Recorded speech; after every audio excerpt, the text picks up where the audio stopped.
زي ما انتم شايفين كده.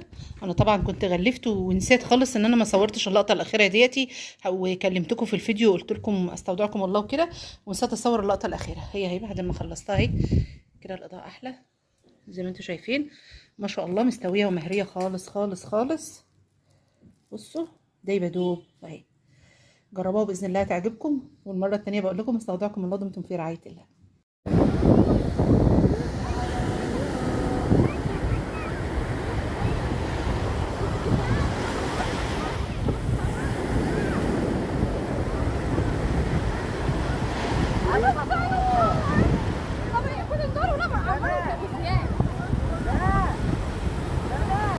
بسم الله والصلاه والسلام على رسول الله.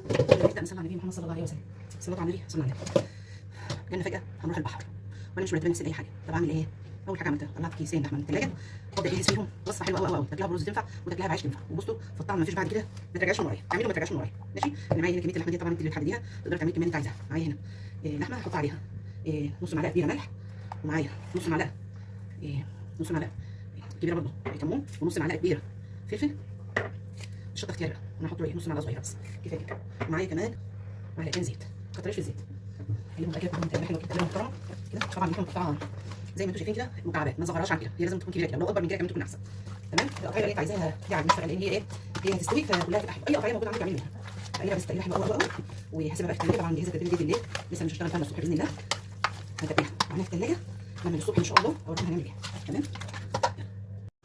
كده تاني يوم الصبح بعد ما اتبلت زي ما انتم شايفين، بسم الله ما شاء الله، قعدت في التتبيله بقت ايه تحفه. معايا هنا بقى مقلايه وضفت فيها حبه زيت، ابدا اشرح فيها ايه، اشرح فيها اللحمه على طول.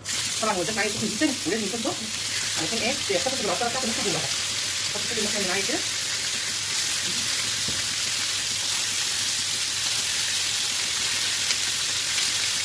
لازم تحطيها ايه يعني انت مستعجلين ورا بعض.